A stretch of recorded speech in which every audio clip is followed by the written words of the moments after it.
इस वीडियो में हम एवरेज के जो बचे हुए क्वेश्चन थे वो करने वाले हैं। अब जो बेसिक वाला पार्ट था वो तो कल वाली वीडियो में पूरा हो गया था, लेकिन इसमें कुछ क्वेश्चन 4-5 चाहिए थे, तो अभी क्वेश्चन प्रैक्टिस करते हैं एवरेज की। अब क्वेश्चन नंबर फर्स्ट में क्या बोलना है, the average of 5 consecutive odd number is 17। अब अगर कोई AP की बात हो रही है तो उसके अंदर किसी भी AP सीरीज़ है, AP सीरीज़ का मतलब इसमें कॉमन डिफरेंस सेम हो। जैसे अगर पहली टर्म कोई 2 है, 4 है, 6 है, 8 है, तो यहाँ पर जो कॉमन डिफरेंस है ना, हर नंबर के बीच का डिफरेंस कितना है, 2 है। तो ये क्या होगी, AP होगी, है ना, जहाँ पे डिफरेंस सेम चल रहा होगा। तो उस AP की, अगर AP की बात हो रही है और AP का अगर हम एवरेज निकालेंगे तो AP का जो एवरेज होगा वो हमेशा मिड टर्म होगी। अगर हम इस सीरीज़ की बात करें तो ये एक AP है, AP क्या होगी। और अगर हम कॉन्जिक्यूटिव की बात कर रहे हैं ना, अगर हम कॉन्जिक्यूटिव नंबर्स की बात कर रहे हैं, कॉन्जिक्यूटिव नंबर में डिफरेंस कितने का होगा, 2 का होगा हमेशा, है ना। तो वो भी एक AP फॉर्म करेगी। अगर वो भी एक AP फॉर्म कर रहा है तो उसका एवरेज भी मिड वाली टर्म होगी। जैसे अगर हम 5 टर्म की बात करते हैं, 2, 4, 6, 8, 10, ये मेरी 5 टर्म्स है। अब मैंने देखा कि ये 2-2 का डिफरेंस चल रहा है तो मेरा AP फॉर्म कर रहा है, अर्थमेटिक प्रोग्रेशन बन रहा है, और कॉन्जिक्यूटिव सीरीज है तो अर्थमेटिक AP बनेगा। अब इसमें क्या होगा, जो इसका एवरेज होगा ना वो हमेशा मिड नंबर होगा। मिड नंबर क्या है, 6 है, तो इसका एवरेज कितना होगा हम डायरेक्ट बता सकते हैं, इसका एवरेज कितना होगा, 6 होगा। मिड टर्म होती है हमेशा AP का एवरेज। करके देखते हैं, 2 और 4 6, 6 12, 12 और 8 20 और 10 30। एवरेज क्या होता है, sum upon number of terms. Sum तो 30 का है, नंबर ऑफ टर्म्स कितनी है, 5 है, एवरेज कितना आएगा, 6 एवरेज आएगा। और मिड टर्म कितनी है, 6 है। वहीं पर अगर हम बात करें 2, 4, 6, 8, अब इसमें तो कोई मिड टर्म है नहीं ना, इधर 2 हो गई, इधर 2 हो गई, मिड में आप एक टर्म हो गई। अब मिड टर्म है तो सही, लेकिन हमें नहीं दिख रही ना, इसके बीच में क्या आएगा, 4 और 6 के बीच में 5 आएगा, तो इसका एवरेज कितना होगा, 5 होगा। अब है ना, एवरेज कितना होगा, 5 होगा, क्योंकि ये मिड में क्या है, 5 बैठा है ना इनकी, इसके मिड में। अब इसके मिड में 5 बैठा है ना, तो बैलेंसिंग होगी अगर AP के अंदर तो बिल्कुल एग्जैक्ट बीच में होगी ना, तो वो कितना होगा, 5 होगा, जो इसका एवरेज होगा। कैसे पता चला, क्योंकि 4 के और 6 के बीच में कुछ नंबर कैसा है जो नहीं दिख रहा हमें, है ना। इधर भी 2 का पेयर है, इधर भी 2 का पेयर है, बीच में एक नंबर आ गया, वो कौन सा नंबर है, 4 के 6 के बीच में 5 है। इसका एवरेज कितना हो जाएगा, इसका एवरेज 5 हो जाएगा। आगे चलते हैं। अब इसमें सिर्फ इतना चीज़ें यूज़ हो रही है, अब मैं बताता हूँ कैसे करना होता है सारे क्वेश्चन को। अब कह रहा है दिया 5 consecutive odd number, the average of 5 consecutive odd number है। 5 कंसेक्यूटिव ओड नंबर है, 1, 2, 3, 4, 5। मिड टर्म कौन सी ये है, कह रहा है जो 5 कंसेक्यूटिव ओड नंबर है उनका एवरेज कितना है, 17 है, यानी कि मिड में 17 बैठा होगा। जो 17 होती है मिड टर्म, कंसेक्यूटिव की बात हो रही है, AP फॉर्म कर रही है, 2-2 का डिफरेंस चल रहा है, तो मिड टर्म मेरी एवरेज होगी। अगर मिड टर्म मेरी एवरेज होगी तो मुझे पूरी सीरीज मिल जाएगी ना। कंसेक्यूटिव ओड नंबर है, अगला कौन सा होगा, 19 होगा, अगला कौन सा होगा, 21 होगा, अगला पिछला कौन सा होगा, 15 होगा, फिर कौन सा होगा, 13 होगा। 13 तो 15 तो 17 तो 19 तो 21, ये मेरी फॉर्म हो रही है ओड नंबर की सीरीज। और average of the 7 consecutive even numbers.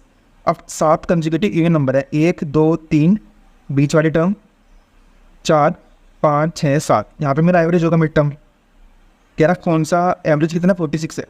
अगर मिड टर्म मिल गई और 7 टर्म्स है तो सारी टर्म्स मिल जाएगी, कितनी हो जाएगी, 48, 50, 52, 44, 42, 20, 40, 42, 40। ये मेरी पूरी सीरीज होगी इवन वाली। मुझे क्या पूछा, find the difference between the greatest even number when second lowest odd number. Second lowest odd number कितने का डिफरेंस है, 7 और 5, 12, 2 और 3, 5, 37 का डिफरेंस है, 52 का और 15 का। ऑप्शन नंबर A में आ जाएगा, है ना।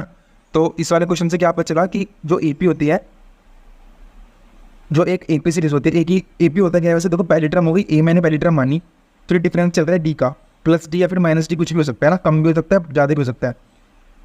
प्लस D आएगा तो कितना आएगा, A प्लस D, अगली टर्म हो जाएगी। तो उसके बाद अगली टर्म फिर से A प्लस या फिर माइनस होगा, मैं प्लस वाली सीरीज बता रहा हूँ, तो कितना हो जाएगा, A प्लस 2D हो जाएगा, फिर कितना होगा, A प्लस 3D हो जाएगा। जहाँ पे A क्या हो जाएगी, मेरी फर्स्ट टर्म हो जाएगी, D मेरे क्या हो जाएगा, कॉमन डिफरेंस हो जाएगा। ऊपर वाले केस में हमारा D की वैल्यू कितना था, 2 था। अगर मैं इस सीरीज़ की बात करता हूँ, इसमें ये मैं लगाऊँ तो A मेरा कितना है, 40 है। अगर मेरी पहली टर्म कितनी है, 40 है। D मेरा कितने का चल रहा है, कॉमन डिफरेंस 42 का। D मेरा क्या है, कॉमन डिफरेंस 2 का डिफरेंस चल रहा है, तो D की वैल्यू कितना है, 2 है। तो ये मेरा AP होता है, ठीक है। अब चलते हैं आगे क्वेश्चन नंबर 2 पे। सेकंड में क्या बोल रहा है, ए shopkeeper sold an average of 152 mobile in a month in particular year. Average कितना चल रहा है हर एक महीने में, हमें पूरा पर्टिकुलर नहीं पता कि हर एक महीने में 152 ही बिक रहे हैं। टोटल ईयर में जो होगा ना उसका अपॉन में 12 करा मैंने, तो मैंने देखा पर मंथ एवरेज मेरा कितना आ रहा है, यानी कि हर एक ऐसा नंबर जो मैं हर महीने में कह सकता हूँ कि मेरी हर महीने की सेल 152 मोबाइल हो रहा है। तो एवरेज कितना है मेरा, 152 मोबाइल हर महीने का एवरेज मेरा आ रहा है ना, कि 152 मोबाइल पर मंथ मेरा एवरेज आ रहा है। ठीक है, if average of mobile sold by shopkeeper from जनवरी से जुलाई। अब देखो जनवरी से जुलाई का कुछ टाइम पीरियड होगा, फिर जुलाई से दिसंबर का कुछ टाइम पीरियड होगा, पूरे साल का यही तो होगा। कह रहा है if the average number of mobile sold by shopkeeper from January to July, जनवरी से जुलाई में कितने का रेट चल रहा है, 158 का एवरेज चल रहा है, कि हर महीने 158 मोबाइल बेच रहा है। और एवरेज जो चल रहा है जुलाई से दिसंबर, जुलाई भी इंक्लूड है। अब देखो पहले वाले केस में भी जुलाई इंक्लूडेड है और दूसरे वाले में भी जुलाई इंक्लूडेड है। कह रहा है फिर जुलाई से दिसंबर अगले वाले में कितने का एवरेज है, 150 का एवरेज है। ठीक है, then find the difference between the mobile sold in, then find the number of mobile. तो जुलाई का बताना है कि जुलाई में कितने मोबाइल बेचे गए। अब देखो मुझे क्या करना है, सम को मैं बराबर कर दूंगा। कैसे, यहाँ से यहाँ तक एवरेज 158 आ रहा है, तो जनवरी से जुलाई तक के मेरी टोटल मोबाइल आ जाएंगे, मेरे टोटल मोबाइल कितने बिके। कैसे पता चलेगा, जनवरी से जुलाई तक कितने महीने होता है, 7 महीने होता है जुलाई, तो इंटू 7 करूँगा ना मैं, 158 में इंटू 7 करूँगा, average into number of terms, तो मेरा सम आएगा। तो मेरा जनवरी से जुलाई तक का सम आ जाएगा। अगेन जब मैं जुलाई अगस्त सितंबर अक्टूबर नवंबर दिसंबर 6 महीने और बचे, मतलब जुलाई भी इंक्लूड है ना, जुलाई से दिसंबर तक की बात हो रही है, जुलाई भी अगेन दोबारा जुलाई से में जोड़ा गया। जुलाई अगस्त सितंबर अक्टूबर नवंबर दिसंबर 6 महीने मेरे बैठे, 6 गुना 150 का एवरेज, यहाँ पे 158 का चल रहा है, यहाँ पे 150 का एवरेज चल रहा है। तो यहाँ पे मेरा सम आएगा, यानी कि मेरा जनवरी से दिसंबर तक का पूरा सम आ जाएगा। लेकिन जुलाई मैंने 2 बार काउंट करा है ना, जब मैं इन दोनों को जोड़ूंगा, जनवरी से जुलाई फिर जुलाई से दिसंबर, लेकिन जुलाई 2 बार आ गया। जब जनवरी से जुलाई करा तब भी जुलाई आ गया, जब जुलाई से दिसंबर करा तब भी जुलाई आ गया। तो जनवरी से दिसंबर तक का सम तो आया, लेकिन इसमें एक्स्ट्रा मेरा 1 जुलाई आया है ना, जुलाई का जो मोबाइल क्या है वो एक्स्ट्रा है। अब देखो यहाँ से मुझे क्या पता है, पूरे साल की सेल पता है, 152 गुना 12, 152 गुना 12 ये मेरे टोटल मोबाइल आ जाएंगे पूरे साल के, है ना। अब इस वाले में क्या आएगा, पूरे साल की सेल आएगी प्लस जुलाई एक्स्ट्रा आएगा। यहाँ पे मेरे क्या आई, पूरे साल की सेल आई। अगर मैं पूरे साल की सेल प्लस जुलाई में से पूरे साल की सेल घटा दूँ, बचा हुआ मेरा जुलाई बचेगा, तो मेरे जुलाई के मोबाइल आ जाएंगे। अब देखो कैसे करना है, 158 एवरेज चल रहा है किसका, जनवरी से जुलाई तक का, तो जनवरी से जुलाई तक के टोटल मोबाइल कितना आएंगे, 157 इंटू 158 इंटू 7 मल्टीप्लाई करूँगा, 7 56 का 6 कैरी लगू 5, 15 7 105, 105 और 5 110। ये तो आए मेरे जनवरी से जुलाई तक का सम, जैन से जुलाई तक का सम। अब जुलाई से दिसंबर तक का सम कितना आएगा, 15 6 90, 9,000 आएंगे ना, 15 6 90 900 आएगा।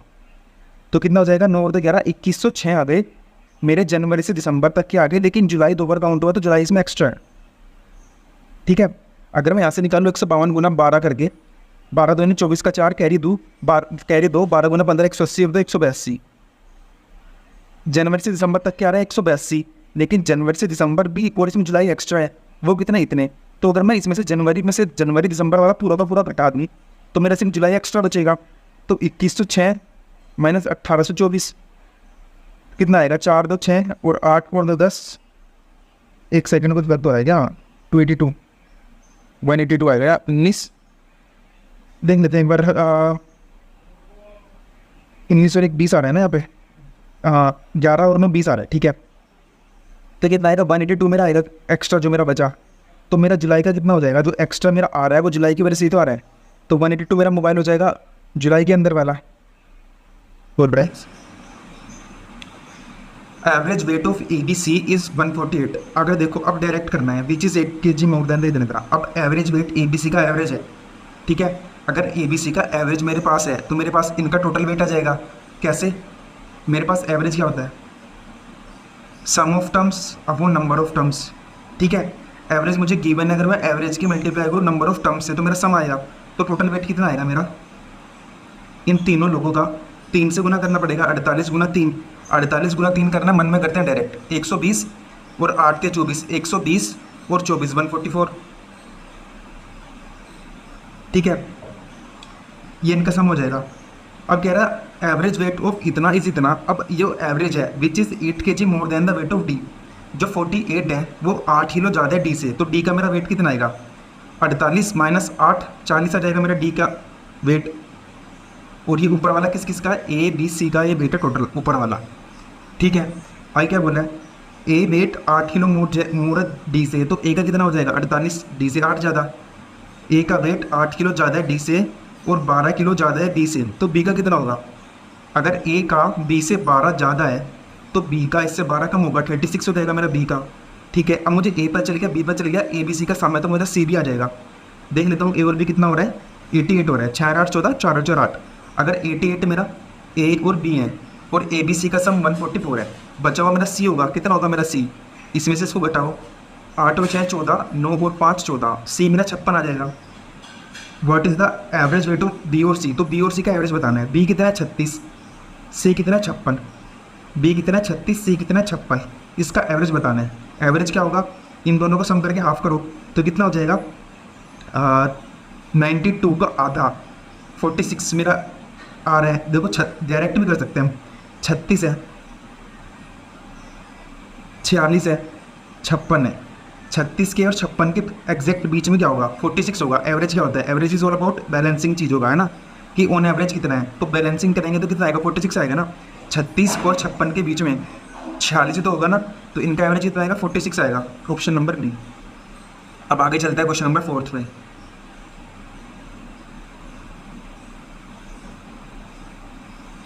फोर्थ में क्या कह रहा है? A school contain 30 students and the ratio of the boys और गर्ल्स इज 3:2। डायरेक्ट करना है। टोटल कितने हैं? 30 है, और बॉयज़ का और गर्ल्स का रेशियो कितना है? 3 का और 2 का है, यानी कि 3 और 2 5। 5 की वैल्यू 30, 1 की वैल्यू 6, तो 6 3 18, 6 दूनी 12। मेरे बॉयज़ आ गए, गर्ल्स आ गई। ठीक है, if the ratio average weight of boys to girls, if the ratio of average weight of boys, जो एवरेज होगा बॉयज़ का और जो एवरेज होगा गर्ल्स का, वो एवरेज वेट का रेशियो दिया है। The ratio of average weight of boys to date of girls 3:8 का रेशियो दिया है। बॉयज़ मेरे पास है, गर्ल्स मेरे पास है। ठीक है, and the average weight of all the student in the school is 15। वो कह रहा है टोटल स्टूडेंट जो हैं उनका एवरेज कितना है? टोटल स्टूडेंट जो हैं उनका एवरेज वेट कितना है? वो मुझे दिया है कितना? 15 किलो। ठीक है, then what is the average weight of boys? तो बॉयज़ का एवरेज बताना है। देखो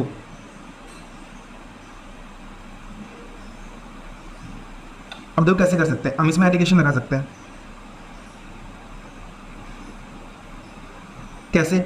बॉयज़ का और गर्ल्स का रेशियो मुझे पता है 18 और 12। मुझे रेशियो की जरूरत होती है, एग्जैक्ट की जरूरत नहीं होती। 3:2 इसका रेशियो है, मुझे क्वेश्चन में दिया हुआ है। ठीक है, अब ये क्या है? बॉयज़ और गर्ल्स का रेशियो तो आ गया। अब यहाँ पे एवरेज वेट आएगा बॉयज़ का, एवरेज वेट आएगा गर्ल्स का, नीचे आएगा बीच में ओवरऑल एवरेज वेट। तो टोटल एवरेज वेट तो दिया हुआ है 15 क्वेश्चन में पहले से ही, बीच में तो आएगा 15। अब यहाँ पे क्या आएगा? बॉयज़ का एवरेज वेट, हमें रेशियो दिया है, तो इसको मान लेता हूँ 3x, इसको मान लेता हूँ 8x। तो यहाँ पे कितना आएगा? 3x, यहाँ पे कितना आएगा? 8x। मुझे क्या बताना है? बॉयज़ का एवरेज वेट बताना है कितना है। 3x की वैल्यू मुझे बतानी है कितनी होगी। एलिगेशन लगाते हैं, this into this plus this into this upon में दिस प्लस दिस बराबर दिस, यानी कि 3 गुना 3 9x प्लस 8 दिन 16x अपॉन 3 और 2 5 बराबर कितना है? 15। 15 पंचे कितना हो जाएगा? 75। 16 और 9 कितना आएगा? 25। 25 किया कितना जाता है? 75। एक्स की वैल्यू कितनी आएगी? 3 आएगी। एक्स की वैल्यू 3 आएगी, मुझे 3x की वैल्यू चाहिए, तो 3x की वैल्यू कितनी आएगी? 3 3 9 आएगी। ऑप्शन नंबर बी मेरा सही हो जाएगा। सिंपल एलिगेशन का क्वेश्चन था, एलिगेशन से इजी हो जाएगा। अब आगे चलते हैं क्वेश्चन नंबर 5 पे।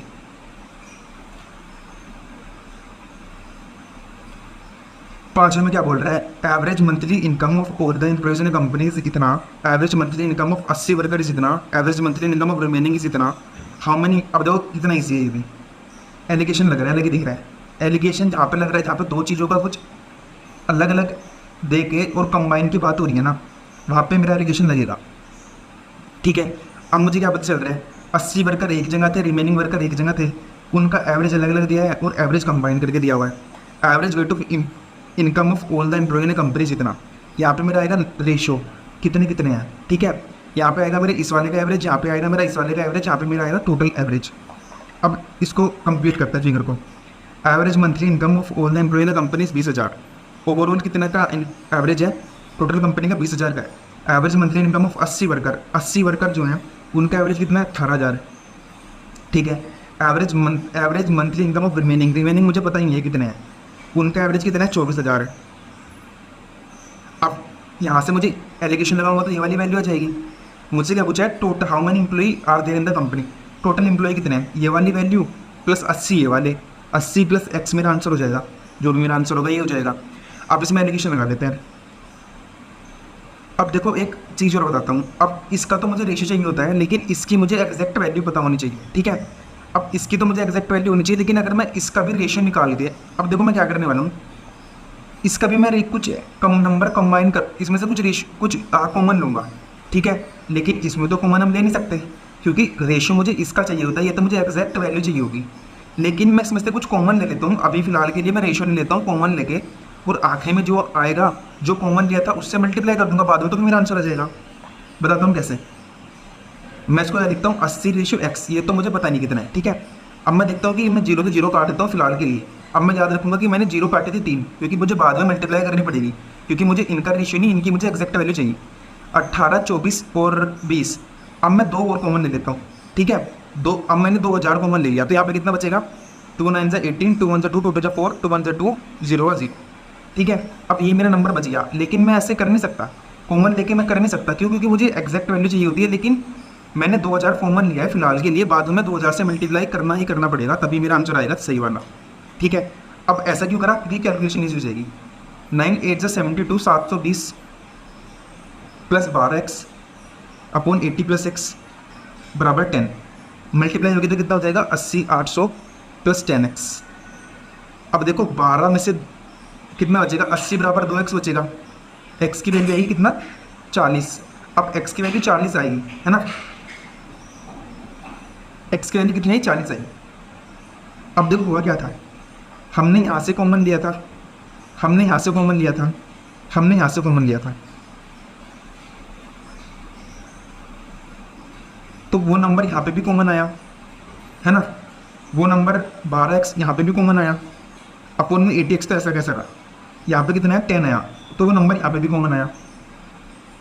2000, इस 10 में भी 2000 ही गुना होती, इसमें भी 2000 ही गुना होती, इस वाले में भी 2000 ही गुना होती। अब इस वाले केस में क्या हो रहा है, वो कॉमन लेके आपस में कटी जा रहा है, ये 2000 कटी जा रहा है ना। इस वाले में 2000 ही गुना होती, क्योंकि यहाँ पे 9 की जगह 2000 ही गुना होती, इससे भी 2000 ही गुना होती, यहाँ पे 2000 ही गुना होती नहीं, क्योंकि यहाँ पे तो 80 प्लस x ही चल रहा है। यहाँ पे जो मेरा 10 है ना, इसमें भी 20, ये भी 20,000 था ना, यहाँ पे भी 2000 ही गुना होती, तो एट द एंड ये वाला कॉमन लेके इस वाले केस में कट गया, है ना। तो x की वैल्यू मेरी डायरेक्ट आ गई 40, क्योंकि यहाँ पे 2000 तो बढ़ती जा रहा है दोनों सब चीज़ों से कॉमन लेके, ठीक है। अब हमें क्या करना है, अब ये हम कॉमन कम मल्टीप्लाई करना पड़ेगा। सोचो अगर मुझे ये वाली चीज़ दी है, ये वाली चीज़ दी है, ये वाली चीज़ दी है, ये वाली चीज़ दी है, और मुझे ये नहीं दिया होगा, अगर यहाँ पे मुझे 40 गिवन होता है ना। अब मेरा कितना है आंसर, पहले बात कर देता हूँ कि 80 और 40, ये 120 मेरा आंसर हो जाएगा, 120 हो जाएंगे टोटल जो एम्प्लॉयज़ होंगे, जो भी चल रहा होगा, ठीक है। टोटल इनकम कितनी क्या चीज़ थी, कंपेरेटर की बात हो रही थी ना, 120 वर्कर हो जाएंगे, 80 में रही है, 40 में रही। अब मैं बताता हूँ कि 2000 वाला केस कहाँ पे काम करेगा। अगर मेरा 80 वर्कर मुझे पता है, 40 वर्कर मुझे पता है, इनकी इनकम मुझे पता है 18,000, 18 के, 24 के, और यहाँ पे मुझे निकालना है, तो इस वाले केस में अगर मैं 2000 कॉमन लूँगा ना, तो बाद में मुझे 2000 से मल्टीप्लाई करना पड़ेगा, क्योंकि यहाँ पे कॉमन वाला कुछ कट नहीं रहा है। ये वाली चीज़ तो मैं रेशियो लूँगा 2:1 का ही, है ना। अब मैं एलिगेशन का सिखा रहा हूँ, ये एवरेज का नहीं बता रहा हूँ, है ना, एलिगेशन का ही पार्ट है। तो यहाँ पे मैं 2000 से कॉमन ले सकता हूँ ना, इसको कर लेता हूँ मैं 9, इसको कर लेता हूँ मैं 12, तो यहाँ पे कितना आएगा, 9 दूनी 18 और 12, 18 और 12 30/3, यहाँ पे 10 आएगा ना, एलिगेशन से यहाँ पे 10 आएगा। लेकिन मैंने 2000 कॉमन लिया था, बाद में मुझे कॉमन से मल्टीप्लाई करनी पड़ेगी, तो मेरा 20,000 आंसर आएगा, है ना।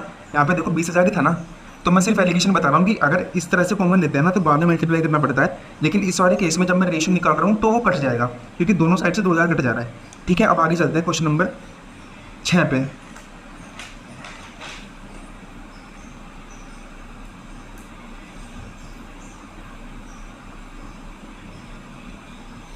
There are certain number of officers and clerks in a company. Average monthly salary of the employees, total employees इतना। अब देखो एलिगेशन मुझे दिख रहा है, यहाँ पे दो चीज़ें आएगी, कंबाइन करके टोटल आएगा, इन दोनों का रेशियो आएगा, ठीक है। एवरेज मंथली सैलरी टोटल मुझे दे दिया, एवरेज मंथली सैलरी ऑफ, यहाँ पे मैं ऑफिसर मान लेता हूँ, यहाँ पे मैं क्लर्क मान लेता हूँ, ऑफिसर की भी मुझे दे दी, क्लर्क की भी मुझे दे दी, तो मुझे इन दोनों का रेशियो आ जाएगा। आगे क्या बोल रहे हैं, अगर टोटल एम्प्लॉइज़ कितने हैं, फाइनल टोटल एम्प्लॉइज़ अगर 12 ऑफिसर है। अब देखो यहाँ पे मुझे तो रेशियो आया, अब मुझे पता नहीं, अब देखो ये वाली चीज़ मुझे गिवन है, ये वाली मुझे चीज़ गिवन है, ये वाली मुझे चीज़ गिवन है, ठीक है। अब मुझे क्या दिया कि if 12 officer are in the company, officer कितने हैं, 12 है, तो यहाँ वाली मेरी वैल्यू आ जाएगी ना, अगर ये मुझे 12 गिवन है, मुझे ये वाली वैल्यू दी है, ये वाली वैल्यू दी है, ये वाली वैल्यू दी है, तो क्लर्क मेरे आ जाएंगे, खुद कर लेना, इजी क्वेश्चन है। क्लर्क आ जाएंगे, टोटल निकालना है, तो 12 प्लस क्लर्क, आंसर क्या आएगा 12 प्लस नंबर ऑफ क्लर्क, वो मेरा आंसर होगा। 7 पे चलते हैं। Average of student of the class is इतना वैन, अब देखो ये वाला अच्छा है, average number of class is 18 years. Average कितना चल रहा है क्लास का, 18 ईयर्स चल रहा है। अब क्या हुआ, when 2 new student of age 22 और 19 join the class the and 1 student of age 15 left the class. अब क्या हुआ, 22 वाला एक बच्चा आया, 19 वाला एक बच्चा आया और 15 वाला एक बच्चा चला गया, ठीक है। तो अब नंबर ऑफ स्टूडेंट्स पहले अगर n होंगे तो 2 आ गए, 1 चला गया, इफेक्टिव क्या हुआ, 1 बढ़ गया बच्चा, है ना, क्योंकि 2 आए लेकिन 1 चला भी तो गया। तो अगर पहले बच्चे n थे तो अब n+1 हो जाएंगे, ठीक है। देन द एवरेज वेट, और एवरेज वेट 0.05 से बढ़ गया, एवरेज कितना हो जाएगा 0.05, यानी कि 18.5 से बढ़ गया, 18.5 हो गया, 0.5 बढ़ गए, इतना ईयर्स हो गया। तो कहना what is the initial number of student in the class, तो मुझे n की वैल्यू बतानी है कि n की वैल्यू कितनी होगी। तो पहले मैं बेसिक से करता हूँ। बेसिक से कैसे करना है, मुझे एवरेज निकालना है सम को देख के, ठीक है। अगर नंबर ऑफ स्टूडेंट n है, एवरेज मेरा 18 है, सम मेरा कितना हो जाएगा 18n हो जाएगा सम, क्योंकि मेरा सम कितना होता है average into number of terms. n student है, एवरेज मेरा 18 है, सम मेरा इतना हो जाएगा। अब इसमें क्या हुआ, 22 वाला एक बच्चा आया, 19 वाला एक बच्चा आया, 15 वाला एक बच्चा चला गया। अगर मैं इसका एवरेज निकालूं तो कितना हो जाएगा, इफेक्टिवली एक बच्चा बढ़ रहा है, यानी कि ये तो मेरा सम हो गया, एक बच्चा बढ़ गया, तो नीचे कितना आएगा n+1, और एवरेज मेरा कितना आएगा 18.5। या नीचे वाले में मैंने एवरेज का फॉर्मूला लगाया, एवरेज बराबर सम upon number of terms. Average तो मुझे पता है नीचे वाले में, ठीक है, सम मैं निकालूंगा बाद में, नंबर ऑफ टर्म्स मुझे पता है। अब मैं सम निकालता हूँ, सम कहाँ से आएगा, सम यहाँ से निकाल लेता हूँ, 18n प्लस ये माइनस ये, तो यहाँ से मेरी n की इक्वेशन बन रही है, n की वैल्यू मेरी आ जाएगी, है ना, n का आंसर तो मेरा यहाँ से आ जाएगा, ठीक है। अब मैं बताता हूँ कि इसमें हम शॉर्टकट से कैसे कर सकते हैं ना, वो वाला बताता हूँ मेथड। अब मुझे क्या पता चल रहा है कि इनका एवरेज 18 है, नीचे करता हूँ, n बच्चों का एवरेज 18 है, n+1 बच्चे जब हो गए, एवरेज 18.5 हो गया, और सम में कितने का चेंज आया, एक 22 बढ़ा, एक 19 बढ़ा, एक 15 घटा, ये मेरी सिचुएशन चल रही है। अब यहाँ से तो आंसर आएगा, ये वाला मेथड तो खत्म हो गया जो बेसिक वाला था।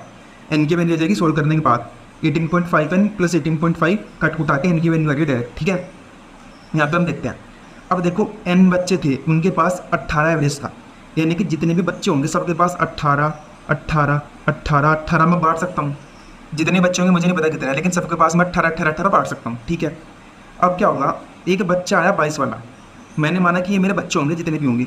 अब एक नया बच्चा जब आया, क्या होगा, वो 22 लेके आया, यानी कि वो 18 लेके आया, एवरेज कितना 18 है, वो 18 तो लेके आया, कितना एक्स्ट्रा लेके आया, 4 और एक्स्ट्रा लेके आया, यानी कि 4 मुझे सब में बराबर बराबर बांटूंगा तो मेरा एवरेज आएगा ना।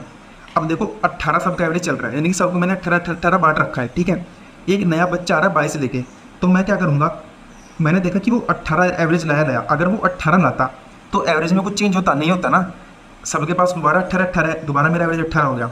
लेकिन मैंने देखा कि 18 तो लाया 4 एक्स्ट्रा लाया, यानी कि 4 होगा ना, वो सब में बटेगा, तो मेरा नया एवरेज आएगा कुछ और। लेकिन एक 19 वाला भी आया, अब मैंने देखा एक 19 वाला आया तो वो भी 18 लाया, एक एक्स्ट्रा और लाया, यानी कि ये 5 ही मुझे बांटना पड़ेगा, ठीक है। अब मुझे क्या बचला कि एक 15 वाला चला गया, एक 15 वाला चला गया, लेकिन यानी कि जो 15 वाला एक बच्चा था वो पूरा का पूरा चला गया, यानी कि वो कितना लेके गया, 15 लेके गया, वो पूरा का पूरा 15 लेके गया, ठीक है। अब इफेक्टिवली मैं क्या देख रहा हूँ कि इफेक्टिवली मेरा 4 एक्स्ट्रा आया, एक एक्स्ट्रा आया, लेकिन एक 15 वाला चला गया, तो इफेक्टिवली मेरा 10 कम हो रहा है, 10 कम हो रहा है। लेकिन अगर मैं देखूँ कि देखो यहाँ पे कितना है, 15 वाला गया, अब एवरेज मेरा कितना है 18 चल रहा है, और 15 वाला गया, तो एवरेज मेरा इंक्रीज ही होगा ना। सबका वेट मैं तो सोच रहा हूँ कि सबका 18 18 है, लेकिन ऐसे होगा थोड़ी, मैंने तो सबको 18 18 बांट रखा है, लेकिन 15 वाला चला गया। 15 वाला क्या करके गया, अगर ग्रुप का वेट 18 है ना, और एवरेज से कम वाला कोई बच्चा यानी कि जिसका वेट 15 है वो अगर ग्रुप से जा रहा है तो मेरा एवरेज बढ़ेगा। क्यों? क्योंकि वो 15 ही लेके जा रहा है और मैं तो सोच रहा हूँ कि वो 18 ले रहा है। मैंने तो सबको 18 बांटा हुआ है, लेकिन उस 18 होगा थोड़ी, है ना। मैंने तो एवरेज निकाला 18। अगर ओरिजिनली हम कुछ देखें तो वो तो उसका वेट सबका अलग अलग होगा। तो मैंने देखा कि 15 वाला ग्रुप से जा रहा है, अगर एवरेज से कम वाला ग्रुप से जा रहा है तो एवरेज बढ़ेगा। अगर एवरेज से ज़्यादा वाला ग्रुप से जा रहा है, अगर अच्छा बच्चा कोई क्लास से जा रहा है तो एवरेज घटेगा, है ना। तो अगर एवरेज से घटिया वाला बच्चा निकल के चला गया तो मेरा ओवरऑल एवरेज बढ़ा होगा ना। और एवरेज में अगर कोई अच्छा बच्चा था वो चला गया तो मेरा एवरेज घट जाएगा। ठीक है, अब मैंने देखा कि 15 घट गया तो इवेंचुअली क्या हुआ कि ये क्या, जो मेरा प्लस का 3 है वो वही प्लस का छोड़ कर जाएगा अपना। जब ये चला गया इसके पास 18 था, ठीक है, तो ये 18 में से 15 ही लेके गया, 3 तो छोड़ के गया, तो प्लस मेरा 3 हो रहा है यहाँ पे। तो यहाँ पे मैंने प्लस का 4 हो रहा है, प्लस का 1 हो रहा है, तो प्लस का 5 हुआ और प्लस का 3 हुआ, यानी कि प्लस का 8 हो गया। ठीक है, यानी कि 8 बटेगा। और 8 कितने बच्चों में बटेगा? अब जो मेरा एक्स्ट्रा जो हो रहा है ना, जो मेरा 8 वो मुझे बांटना पड़ेगा तभी तो मेरा एवरेज निकलेगा। अब मुझे उस 8 को कितने बच्चों में बांटना है? n+1 बच्चे हो गए ना, n+1 बच्चों में बांटना है।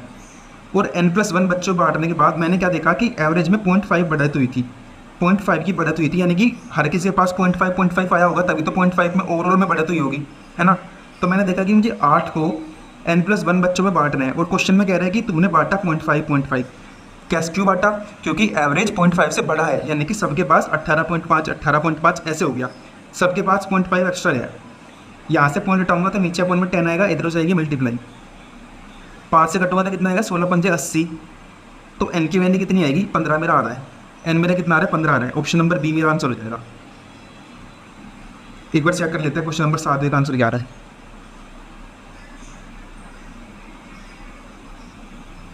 7 का आंसर आ रहा है 15। हम देखो दोबारा देता हूँ कैसे करा। अब देखो ये तो सिंपल है ना, फॉर्मूले वाला सबको पता होता है। दोबारा देता हूँ जो मेरा ओरिजिनल वाला है, n बच्चों का एवरेज थे 18। अब 2 बच्चे चले गए, 2 बच्चे आ रहे, 1 बच्चे चला गया, तो ओवरऑल मेरा 1 ही बढ़ रहा है। और एवरेज कितना हो गया? 18.5, यानी कि एवरेज 18.505 या 18.5, यानी कि 0.5 से मेरा एवरेज बढ़ रहा है। अब इसने बोला, अब मैंने देखा कि अगर एवरेज मेरा 18 है तो मैं ये सोच रहा हूँ कि सबके पास 18 होगा। ठीक है, ये सबके पास 18 है, ये n बच्चे हैं, अभी यहाँ पे 3 दिख रहे हैं। आप सोचो कि n नंबर ऑफ बच्चे हैं, सबके पास 18 है। इसमें एक 22 वाला आया, जो 22 वाला नया जुड़ा वो 18 लेके आता। अगर वो 22 ना होकर 18 होता तो ग्रुप पे कुछ फर्क नहीं पड़ता, एवरेज फिर से 18 हो जाता, क्योंकि सबके पास 18 है। लेकिन ये 18 तो लाया 18 + 4 और लाया, यानी कि ये 4 भी मैं बराबर सबको बांटूंगा अब, तो मेरा नया एवरेज बनेगा। एक बच्चा 19 वाला आया, 19 वाला बच्चा जब आया तो अपने साथ 18 तो लेके आया, एक एक्स्ट्रा लाया, यानी कि उस एक को भी मुझे एक्स्ट्रा को सबको बराबर बांटना पड़ेगा। और एक 15 वाला बच्चा चला गया। अब मैंने देखा कि मैं तो सोच रहा हूँ सबके पास 18 है, लेकिन एक बच्चा 15 वाला गया है। अब ये हमेशा याद रखना, अगर ग्रुप का वेट एवरेज वेट 18 है ना, और एक बच्चा जिसका एवरेज वेट 15 है वो ग्रुप से जा रहे हैं ना, तो एवरेज मेरा 18 से बड़ा ही आएगा बचे हुए 14 बच्चों का। अगर मान लो n बच्चे हैं, मान लो कि 14 बच्चे हैं, उनका एवरेज 18 है, लेकिन एक बच्चा था जिसका एवरेज 15 है वो ग्रुप को छोड़ के चला गया। अब तो यानी कि घटिया वाला, जो एवरेज से घटिया वाला बच्चा वो चला गया, तो एवरेज मेरा बढ़ जाएगा। कैसे? क्योंकि अब 14 की जगह 13 बच्चे हो जाएंगे, है ना, और उनका एवरेज 18 से कुछ बढ़ जाएगा, है ना। अगर ग्रुप से 19 वाला बच्चा छोड़ के जा रहा है ग्रुप को, यानी कि जो अच्छा बच्चा था वो ग्रुप से चला गया, तो एवरेज अब मेरा 18 से कम हो जाएगा, घट जाएगा। तो ये केस होता है अगर कोई बच्चा आता है जाता है। ठीक है, अब मैंने क्या देखा, 15 वाला बच्चा जा रहा है, यानी घटिया वाला बच्चा जा रहा है। अगर घटिया वाला बच्चा जा रहा है तो क्या होगा, वो अपना स्पेस खाली करके चला गया, लेकिन अपने प्लेस पे 3 छोड़ के चला गया। 18 था ना उसका, 15 लेके गया, यानी कि तू 3 छोड़ के जा रहा है ना, क्योंकि 15 लेके गया, सिर्फ 18 उसके पास था, मैंने इसको बराबर 18 बटा हुआ था, लेकिन वो 3 छोड़ के चला गया, सिर्फ 15 ही लेके गया। तो अगर मैं देखूँ तो 3 तो बढ़ ही रहा है मेरा फिर भी, क्योंकि एक पोजीशन कम हो गई ना, वो अपनी पोजीशन ले गया, लेकिन बची पोजीशन पे 3 बढ़ रहा है। तो मैंने देखा कि 4 और 1 5 और 3 8, ओवरऑल मेरा 8 बढ़ रहा है, और ये 8 मुझे बांटना पड़ेगा सबको बराबर। कितने बच्चों में बांटूंगा? मेरे n+1 बच्चे हैं, इनको मैं बराबर बांटूंगा तो सबको कुछ पार्ट आएगा। और क्वेश्चन कह रहा है कि सबको 0.5 पार्ट आएगा, तो n की वैल्यू मेरी कितनी आएगी? 16 - 1 15 मेरा n आ रहा है ना। तो ये पूरा कंसेप्ट था इस वाला क्वेश्चन में, मैंने बता दिया। जो लीव और ज्वाइन वाला कंसेप्ट होता है वो वाला चीज़ें पूरी हो गई। अब हम चलते हैं 8वें क्वेश्चन पे। 8वें में क्या बोल रहा है, there are 7 odd number, 5 even number, the average of 7 odd number is 23। अब देखो 7 ऑड नंबर है, 3 इधर का पेयर बन जाएगा, 3 इधर का पेयर बन जाएगा, बीच वाला जो मेरा एवरेज होगा वो कितना है, 23 है। And the largest even number is twice the, अब देखो अगर मेरा बीच वाला एवरेज आ गया, मेरा ये भी आएगा 21, ये मेरा आएगा 19, ये मेरा आएगा 17, ये मेरा आएगा 25, ये मेरा आएगा 27, ये मेरा आएगा 29, सारे नंबर आएंगे, पूरी की पूरी सीरीज रह जाएगी कोड वाली। तो अब इवन नंबर कितने हैं, 5, ये मेरा बीच में एवरेज होगा, 5 मेरे 2 होंगे, 2 पेयर इधर बना, 2 पेयर इधर बना, बीच वाला ये मेरा एवरेज होगा। अब क्या कह रहे हैं, and the largest even number ये वाला is twice the second largest odd number, ये मेरा आ जाएगा कितना, 27 आ रहा है, इसका ट्वाइस होएगा तो 27 दूनी 54 होता है, ये मेरा 54 हुआ, ये मेरा 52 हुआ, ये मेरा 50 हुआ, ये मेरा 48 हुआ, ये मेरा 46 हुआ। ऐसा क्वेश्चन मैं करा चुका हूँ, जल्दी जल्दी करा रहा हूँ। फाइंड द एवरेज ऑफ दूस 5 इवन नंबर, बीच वाले टर्म होता है एवरेज, 50 में एवरेज हो जाएगा, है ना। अब इस वीडियो को ध्यान रखता है, बहुत ज़्यादा बड़ी होगी, 8 क्वेश्चन हो गए, क्योंकि टाइम तो लगा क्योंकि मैंने बहुत अच्छे से समझाया, ये जॉइन वाला और डी वाला कंसेप्ट 2 बार में पूरा अच्छे से बताया, है ना, एलिगेशन पे अच्छे से बताया, है ना। तो अब इस वीडियो में इतने रखते हैं, मिलते हैं नेक्स्ट वीडियो में।